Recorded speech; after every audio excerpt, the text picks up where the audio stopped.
살아계신 사랑의 하나님 아버지 감사합니다. 오늘도 거룩한 주일 허락하여 주시고 저희들을 하나님의 자녀 삼아주시고 주님의 교회 모여 함께 찬양하며 예배하게 하시니 감사합니다. 이 시간 찬양으로 나아갈 때 주님 우리의 찬양을 기뻐 받아주시고 성령님 이 시간 임재하여 주시고 오직 주님만이 영광 받으시는 거룩한 은혜의 시간 되게 하여 주시옵소서. 감사드리며 이 모든 말씀 예수님의 이름으로 기도드립니다. 아멘. 우리 오직 믿음으로 함께 찬양 드리도록 하겠습니다.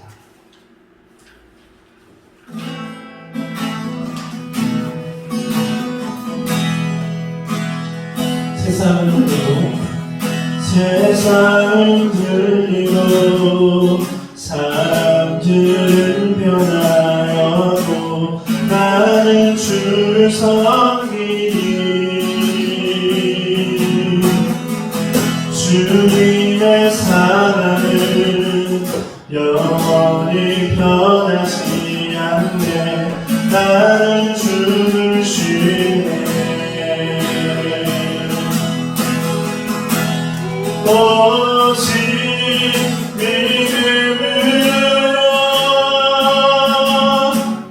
믿음으로 내가 살리라. 오직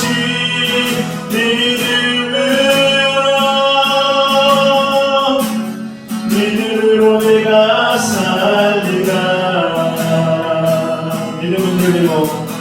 믿음은 들리고 사람들 주를 떠나도 나는 주를 섬기니 주님의 나라는 영원히 쇠하지 않게. 나는 주를 신뢰 오직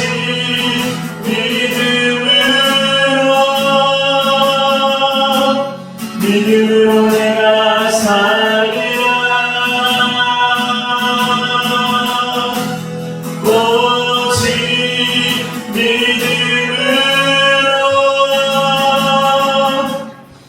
믿음으로 내가 살리라.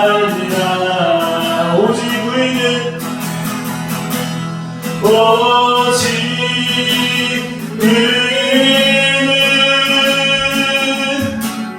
믿음으로 말미암아 살리라. 오직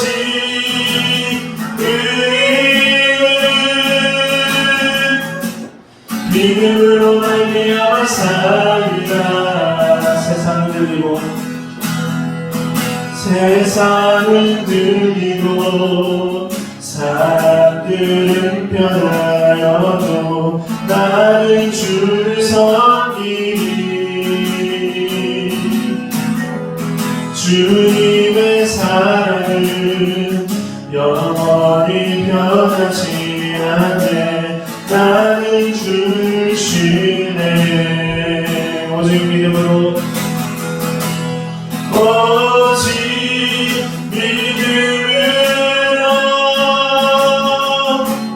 믿음으로 내가 살리라.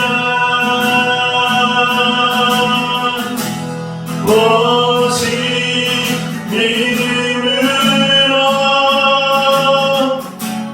믿음으로 내가 살리라. 믿음은 들리고 사람들 주를 떠나도 나는 주를 섬기니 주님의 나라는 영원히 쇠하지 않네. 나는 주를 신뢰 오직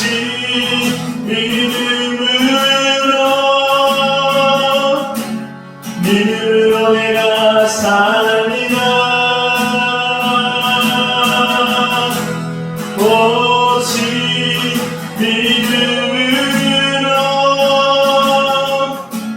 믿음으로 내가 살리라. 오직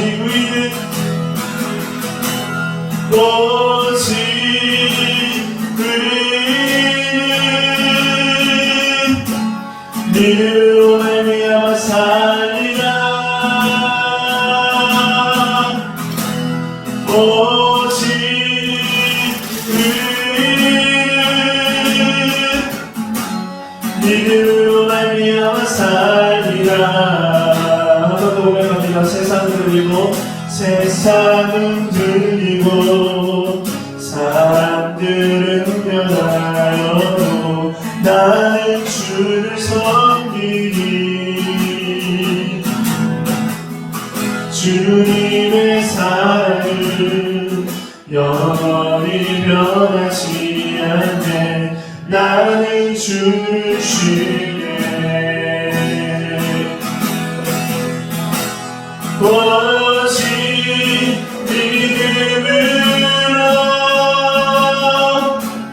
믿음으로 내가 살리라. 오직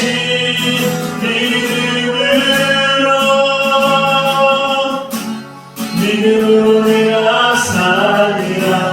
오직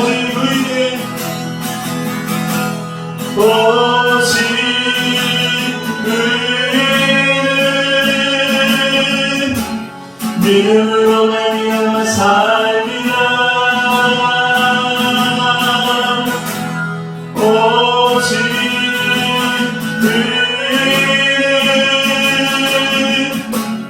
믿음으로 내가 살리라. 세상을 들리고 사람들은 변하여도 나는 주를 섬기리. 주님의 사랑은 영원히 변하지 않네. 나는 주를 신뢰. 믿음은 들리고 사람들 주를 떠나도 나는 주를 섬기리. 주님의 나라는 영원히 쇠하지 않네. 나는 주를 신뢰. 오직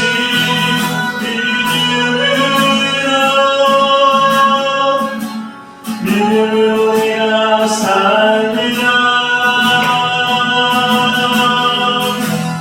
오직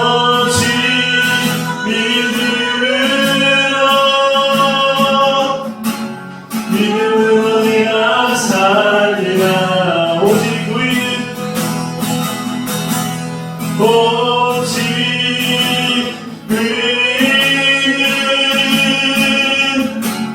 믿음으로 말미암아 살리라. 오직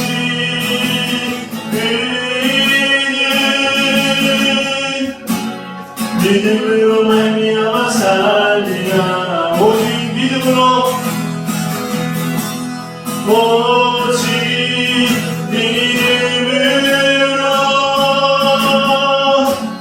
믿음으로 내가 살리라. 오직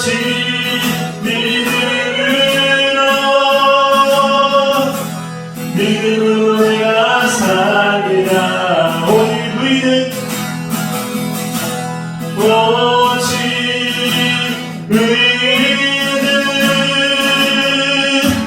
믿음으로 말미암아 살리라. 오직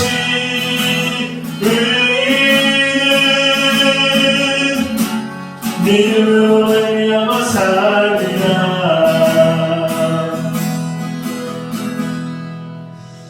아멘.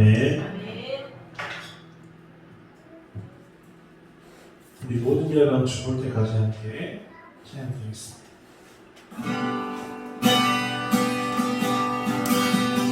내는 주의 영광을 보내.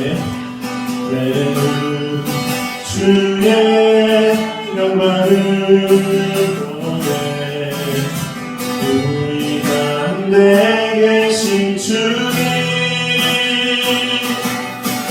그 빛난 영광 나를 덮고 그 찬송으로 따라갈게. 내는 주의 영광을 보내. 찬송 가운데 서신 주님 주님의 얼굴을 온 세상 향하네 광명의 밝으셨네 주의 영광 이곳에 가득해 우리 선에 주님과 함께 찬양하며 우리는 전진하리 온 열망 주 볼 때까지 내 주의 주의 영광을 보내 우리 가운데 계신 주님 그 빛난 영광 온 하늘 덮고 그 찬송 온 땅 가득해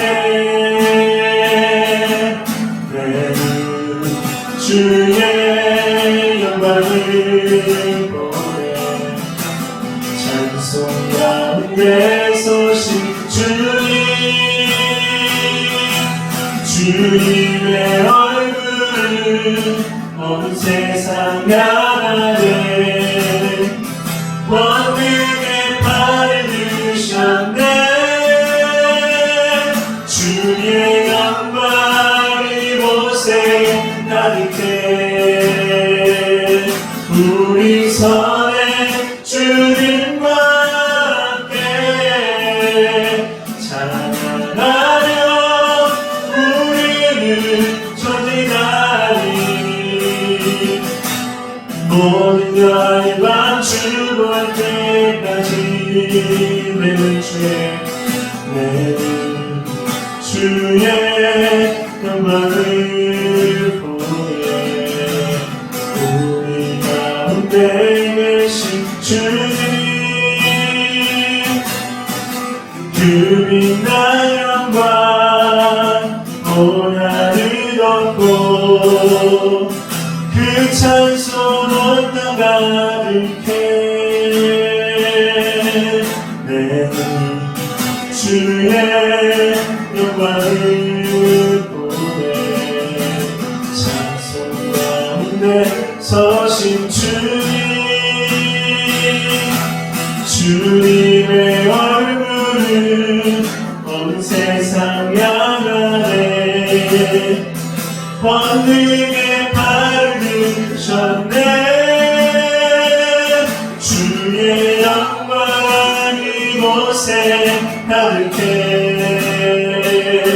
우리 선에 주님과 함께 찬양하며 우리는 전진하리 모든 열망 주 볼 때까지 주의 영광 이곳에 가득해 우리 선에 주님과 함께 찬양하며 우리는 전진하리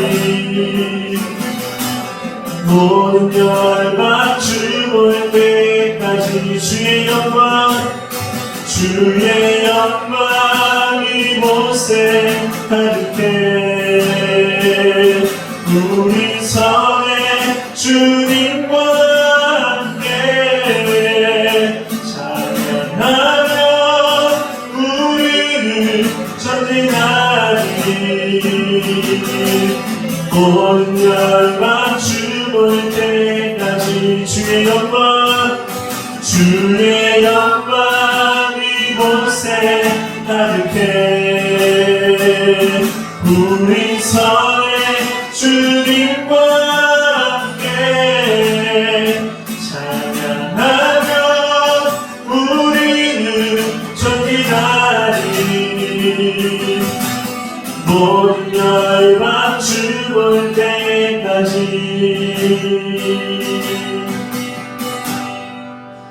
아멘.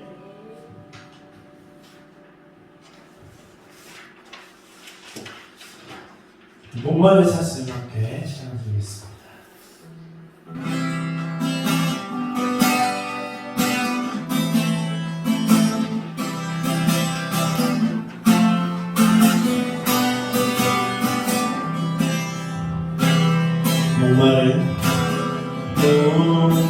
목마른 사슴 시내 물을 찾아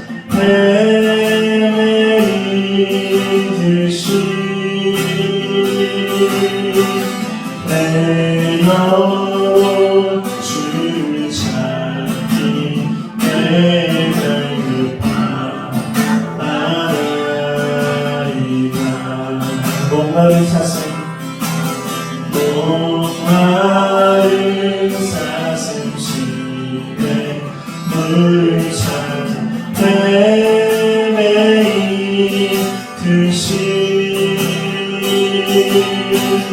내 영혼 주를 찾기 내가 급하나이다.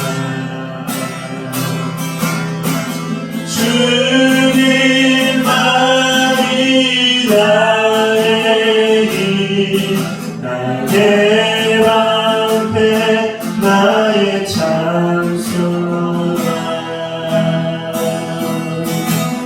나의 몸 정성 다가 서서 주님 곁에 앉니다. 근본한 귀한 근보다 귀한 나의 주님의 만족 주신 주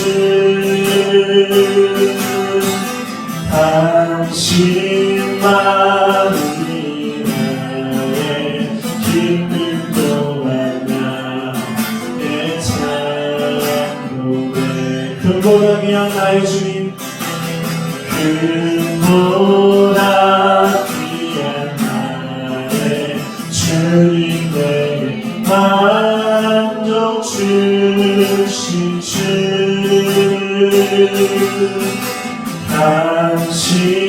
당신만이 나의 기쁨 또한 나의 찬송에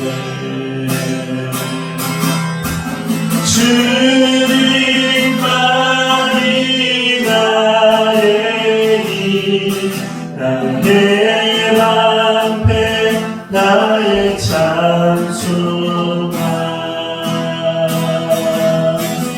나의 몸 정성 다가 서서 주님 곁에 앉니다. 주님만이 나의 힘이십니다. 주님만이 나의 힘 나의 방패 나의 장소가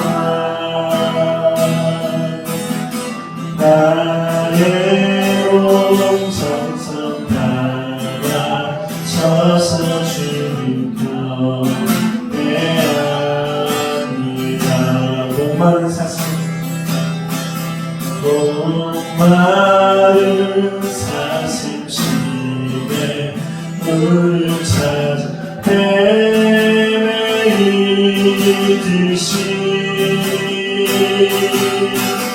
내 영혼 주를 찾기 내가 급하나이다. 목마른 사슴 목마른 사슴 시내 물을 찾아 헤매이듯이 내 영혼 주를 찾기 내가 급하나이다.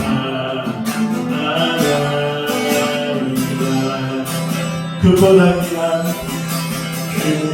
그보다 귀한 나의 주님 내게 만족 주신 주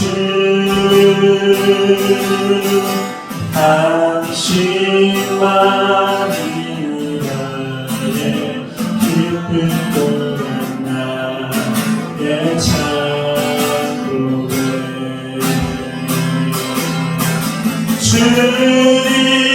주님만이 나의 힘 나의 방패 나의 찬송아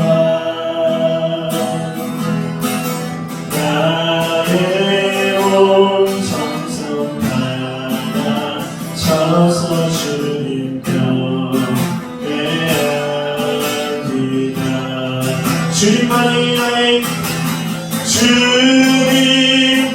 주님만이 나의 나의 방패 나의 찬송아 나의 온 정성 다가 서서 주님 곁에 앉으리라 주님만이 나의 힘이시니라 주님만이 나의 힘 나의 방패 나의 찬송아 나의 온 정성 다가 서서 주님 곁에 앉으리라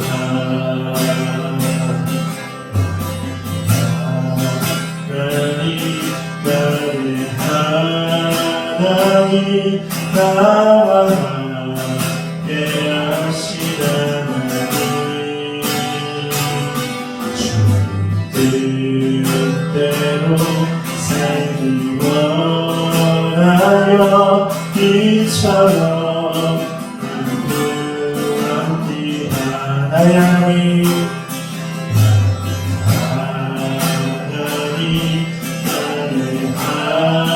하나님 나와 함께 하시나니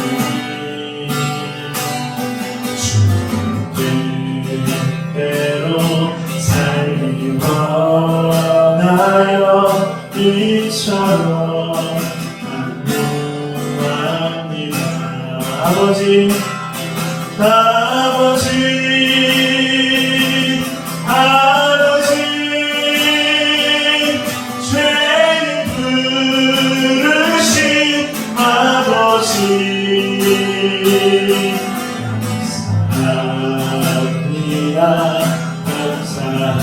감사합니다 늘 찬송하게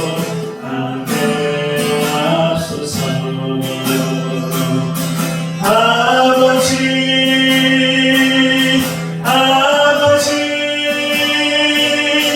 은혜 베푸신 아버지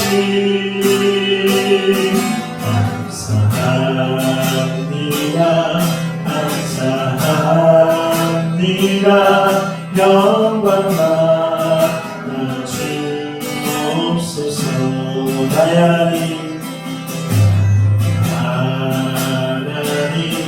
나의 하나님 나와 함께 하시는 하나님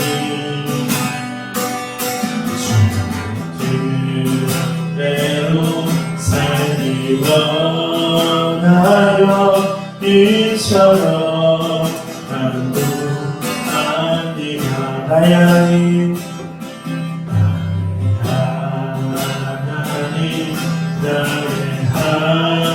하나님 나와 함께 하시는 하나님 주님 뜻대로 살기 원하여 이처럼 간구합니다 아버지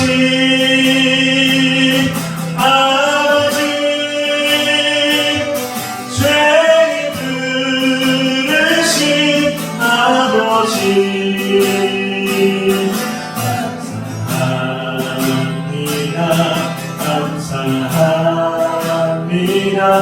늘 찬송하게 하소서. 아버지 아버지 은혜 베푸신 아버지 감사합니다. 감사합니다. 영광과 주옵소서. 아버지 아버지 나를 구하신 아버지 아버지 나를 구하신 아버지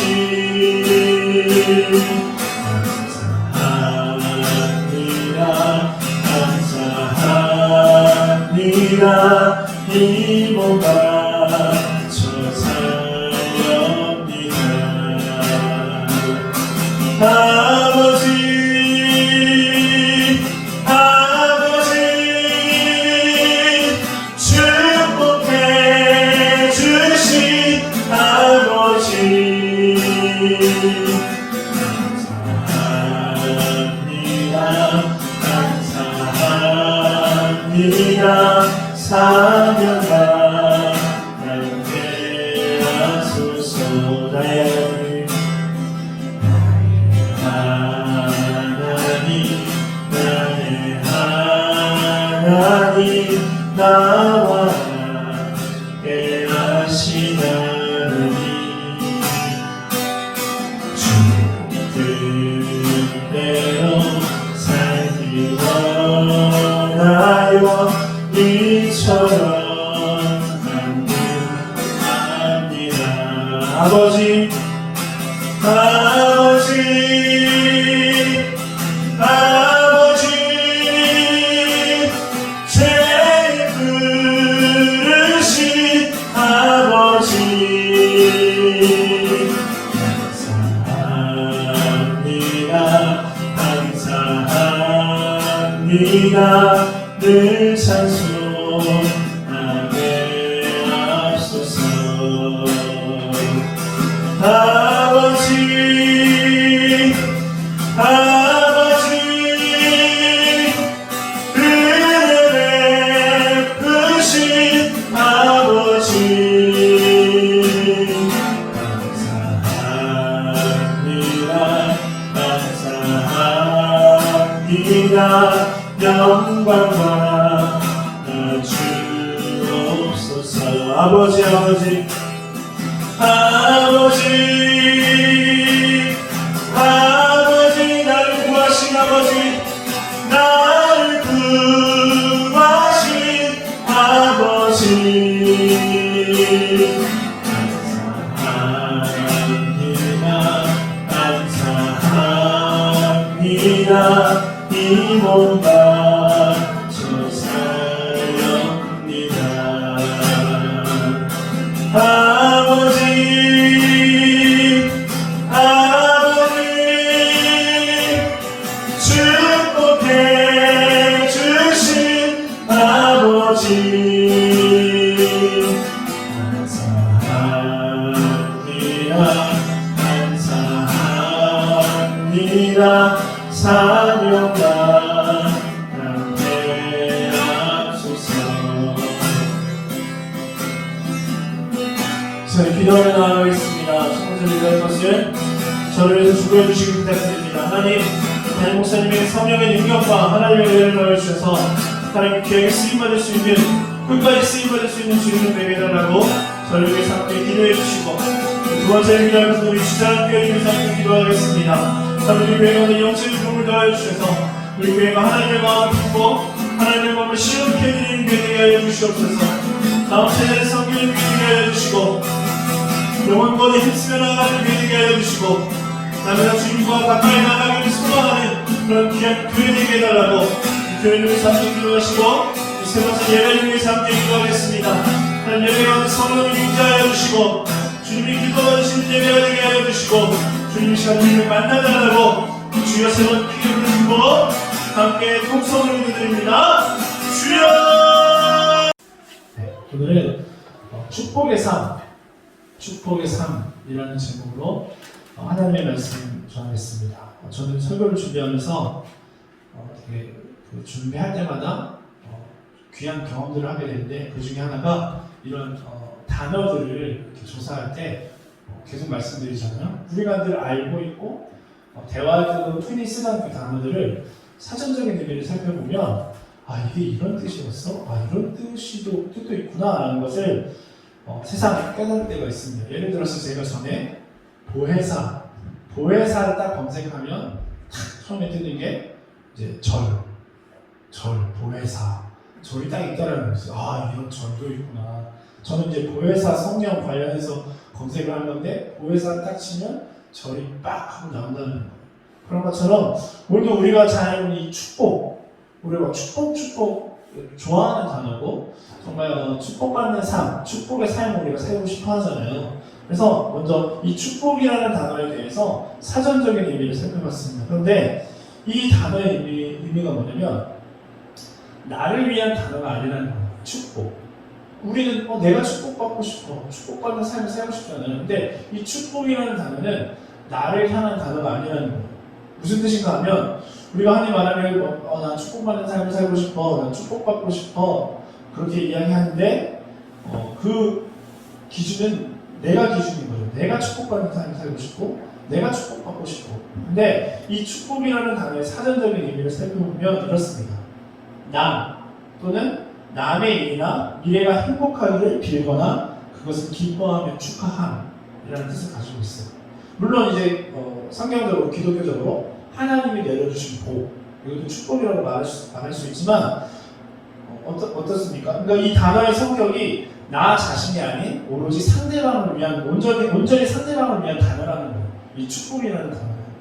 그래서 우리가 축복이라는 단어를 사용할 때 나에게 사용하는 것보다는 상대방을 위해서 늘 사용해야 정확한 표현이다, 정확한 단어를 우리가 사용하고 있다라고 말할 수 있다는 거예요. 그럼에도 불구하고 저와 여러분이 뭐예요?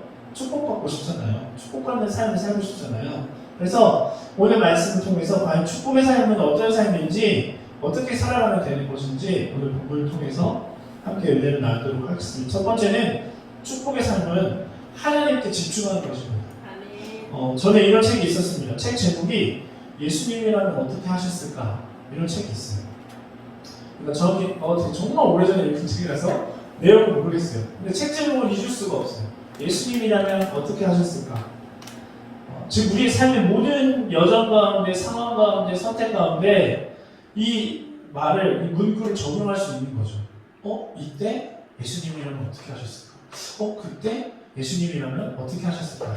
우리가 이렇게 한번 생각해보고 결정해보자라고 이야기하는 거죠. 그렇게 함으로써 우리가 좀 더 실수하지 않고 죄 가운데 빠지지 않고 하나님께 집중하게 되는 효과를 또 우리가 누릴 수 있습니다. 그런데 우리는 연약한 인간이라서 정말 24시간 365일 하나님께만 집중을 하지 못하잖아요. 솔직히 말해서. 그러니까 현실적으로 그렇다는 거죠. 우리가 밥도 먹어야 되고 화장실도 가야 되고 직장에 출근도 해야 되고 학교도 다녀야 되고 애들도 봐야 되고 숙제도 해야 되고 다른 모임들도 가져야 되고 우리가 할 일이 너무 많다는 거예요.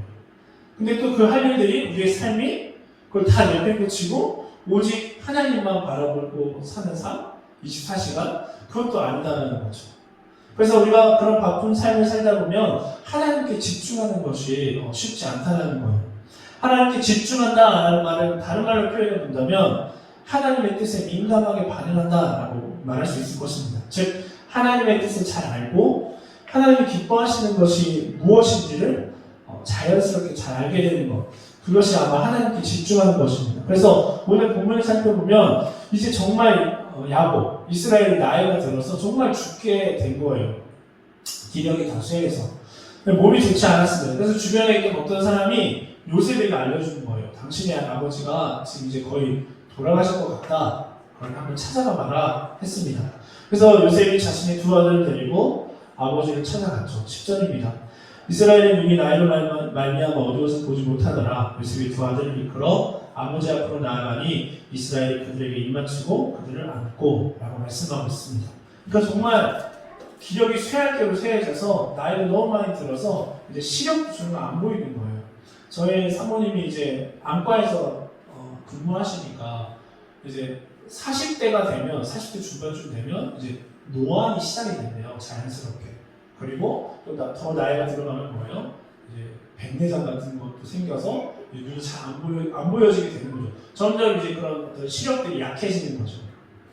그래서 아마 정말 이제 이스라엘도 되게 뭐 형체만 보이는, 그러니까 얘가 누구냐 못 알아볼 정도로 그런 상태에 있다라는 거죠. 13절입니다. 오른손으로는 에브라임을 이스라엘의 왼손을 향하게 하고 왼손으로는 므낫세를 이스라엘의 오른손을 향하게 하여 이끌어 그에게 가까이 나아가매 라고 말씀하고 있습니다. 즉 이제 아버지 이스라엘에게 축복을 받게 하려고 또 이스라엘도 내가 너와 너의 아들도 축복해 줄게 이렇게 말을 했어요. 그래서 요셉이 자신의 장남인 므낫세는 아버지의 오른손에, 차남인 에브라임은 아버지 왼손에 가게끔 이제 요셉이 세팅을 한 거예요. 이렇게 보내고 이렇게 보낸 거예요. 이것이 정상적인 축복의 형태다라는 거죠. 오른손으로 장남을 축복하는 것이 이제 장자권을 가진 자에게 더 큰 축복을 주고 또한 그 가문의 책임을 지게 하는 것입니다. 그런데 이상한 일이 벌어졌어요. 14절입니다. 이스라엘이 오른손을 펴서 차남 에브라임의 머리에 얹고 왼손을 펴서 므낫세의 머리에 얹으니 므낫세는 장자라도 팔을 엇바꾸어 얹었더라라고 말씀하고 있습니다. 그러니까 이스라엘이 축복을 하는데 팔을 이렇게 축복했겠죠? 이렇게 축복했겠죠? 근데 어떻게 팔을 엇바꿔서 팔을 엇바꿔서 축복했다는 거예요. 그래서 즉 일부러 차남에게는 오른손, 둘째는 오른손으로 축복하고 장남에게는 왼손으로 축복했다는 거예요. 그래서 요셉의 반응이 이랬어요. 당연한 반응이었어요. 17절 18절입니다. 요셉이 그 아버지가 오른손을 에브라임의 머리에 얹은 것을 보고 기뻐하지 아니하며 아버지의 손을 들어 에브라임의 머리에서 므낫세의 머리로 옮기고자 하여 그의 아버지에게 이르되 아버지여 그리마옵소서 이는 장자이니 오른손을 그의 머리에 얹으소서 하였으나 라고 말씀하고 있습니다. 그때 이스라엘의 반응을 보시면 19절 20절입니다. 그의 아버지가 허락하지 아니하며 이르되 나도 한다 내 아들아 나도 한다. 그도 한 족속이 되며 그도 크게 되려니와 그의 아우가 그보다 큰 자가 되고 그의 자손이 여러 민족을 이루리라 하고 그날에 그들에게 축복하여 이르되 이스라엘이 너로 말미암아 축복하기를 하나님이 내게 에브라임 같고 므낫세 같게 하시리라 하며 에브라임을 므낫세보다 앞세웠더라 라고 말씀하고 있습니다. 그렇습니다. 그러니까 이제 여기 이 부분이 항상 궁금하였던 거잖아요. 왜 이렇게 엇갈려서 일부러 축복을 했을까? 이스라엘이 요셉의 아들들을 축복할 때 손을 엇바꾼 이유는 바로 20절에 하나님이 내게 에브라임 같고 므낫세 같게 하시리라 라고 말씀을 하고 있어요. 그러니까 이것이 하나님의 축복이라는 거죠. 이스라엘 스스로 자신이 어른으로서 이렇게 축복을 했던 게 아니라 정말 온전히 그 축복할 때 하나님의 이름으로 축복하고 하나님의 인도하심을 받아서 축복했다라는 말입니다. 즉 이스라엘이 축복을 하는 것이지만 그는 그저 하나님의 축복을 주게끔 하는 도구일 뿐이라는 거죠.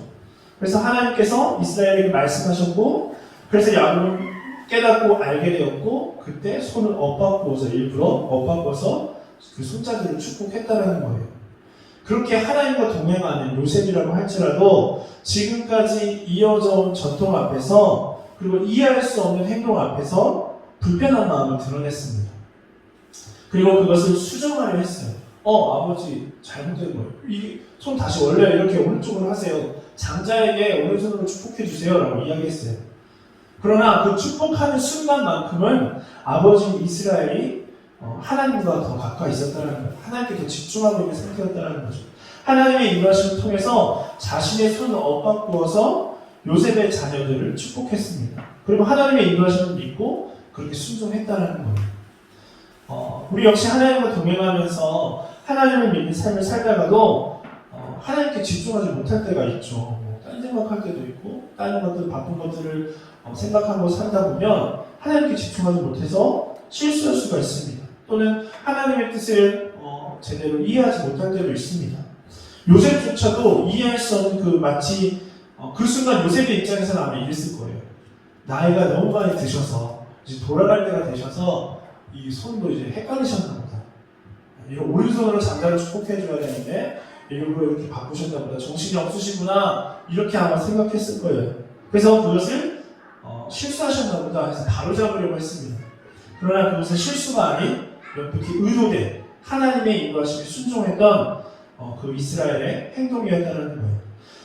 그러므로 우리가 더욱더 하나님의 뜻에 가까이 나아가면서 실수하지 않고 하나님의 뜻을 온전히 알기 위해서는 계속해서 주님께 집중해야 한다는 거예요.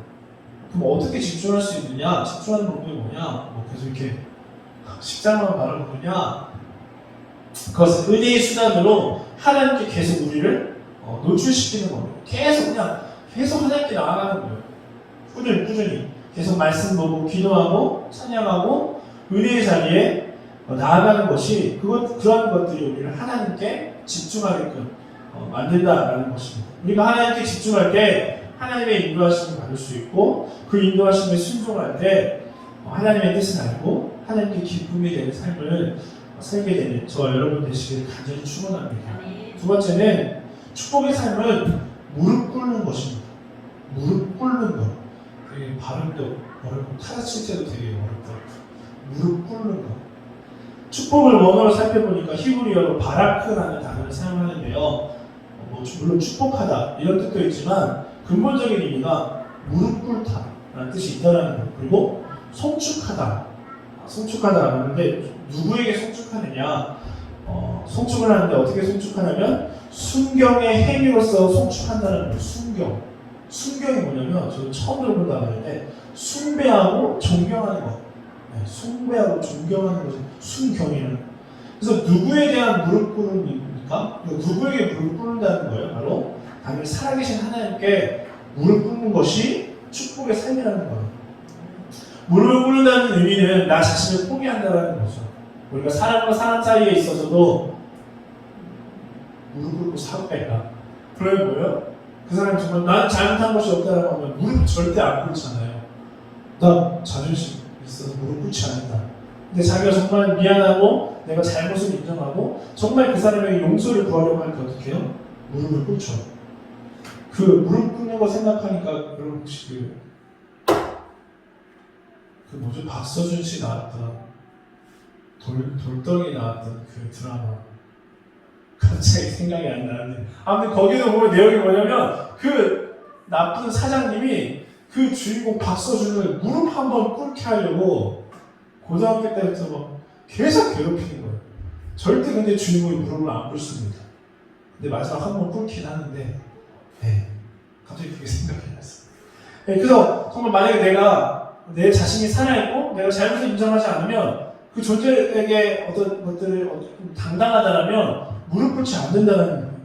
근데 무릎 꿇는다는 것은 존경과 경배의 표현도 있지만 무릎 꿇는다는 것은 나 자신을 포기하고 나 자신이 낮아지고 겸손해지는 그런 의미를 가지고 있습니다.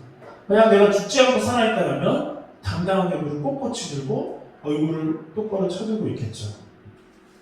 그러므로 우리의 축복의 삶의 기준은 축복의 삶 하면 우리가 생각하는 그런 거 있잖아요.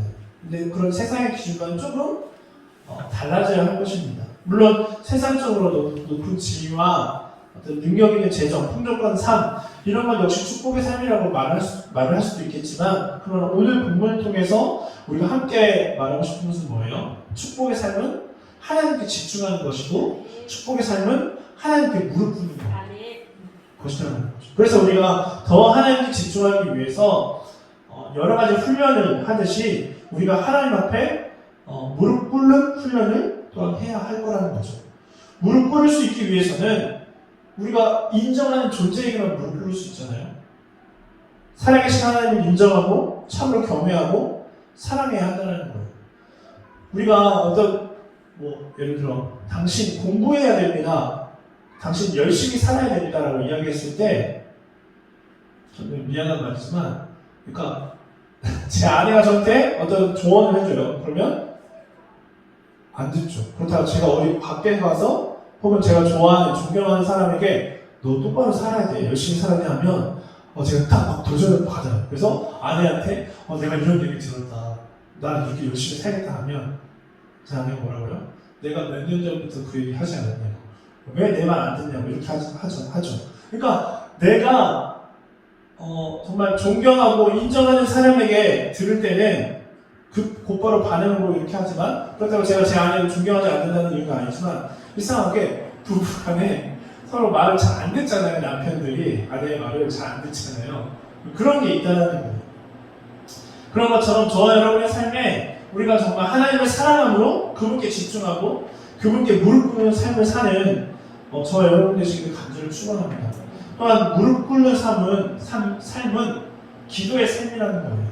내가 할 수 있다고 믿었던 모든 것들에 대해서 나의 연약함을 인정하고 전능하신 하나님을 믿고 하나님의 영광을 위해서 하는 모든 일들에 대해서 하나님이 함께 해주셔서 주님이 주시는 능력을 가지고 우리가 나아갈 수 있도록 구하는 삶, 그것이 무릎 꿇는 삶이다, 기도하는 삶이다라는 거죠. 그러니까 우리가 기도할 수 있는 이유, 기도하는 목적이 뭐예요? 만약에 살아계신 하나님께서 우리의 기도를 전혀 들어주실 수 없는 분이라면, 전혀 들어주실 수 있는 능력을 갖지 못한 분이라면 우리가 기도하지 않겠죠, 솔직히. 우리가 사람에게 부탁을 할 때도, 예를 들어 저희 자녀들이 부모에게 와서 엄마, 아빠 500원만 주세요, 혹은 아이스크림 사주시면 안 돼요? 여러분, 이렇게 부탁하는 것은 엄마, 아빠에게 아이스크림을 사줄 수 있는 능력이 있다는 것을 알기 때문에 부탁하는 거잖아요. 그런 것처럼 우리가 기도하는 이유는 뭐예요? 살아계신 하나님께서, 전능하신 하나님께서 우리가 기도할 때 그분이 들어주실 수 있고 그 기도에 응답해 주실 수 있는 분이라는 것을 믿고 알기 때문에 우리가 기도하는 거잖아요. 물론 어떤 개인의 욕망과 정욕을 위해서 구하는 것들은 당연히 하나님께서 응답해 주시지 않겠죠. 그래서 무릎 꿇는 삶, 그것이 축복의 삶임을 기억하고 그렇게 살아내는 저와 여러분 되시기를 간절히 축원합니다. 그래서 오늘 정말 축복의 삶은 무엇이냐? 바로 하나님께 집중하는 것. 그리고 하나는 뭐예요? 무릎 꿇는 삶. 근데 무릎 꿇는 삶은 뭐냐? 기도하는 삶이라는 것을 우리가 기억하고, 특별히 오늘 어린이 예배 가운데 오랜만에 다시 어린이 예배를 부활시켰는데, 어린이 예배 가운데서 동일한 본문을 가지고 설교를 했어요. 근데 이제 애들의 입장에서는 좀 쉽게 풀어서 동일한 축복의 삶이었지만 그들에게는 축복의 언어를 선포하고 축복의 삶으로 살아내라, 사랑한다고 말하고 선한 말을 하고 축복해주고 그런 말들을 했는데, 그래서 저와 여러분의 삶 가운데 정말 하나님께 집중하고 무릎 꿇는 삶을 살아내서 축복받는 삶을 누리는 저와 여러분 되시길 간절히 축원합니다. 기도하겠습니다.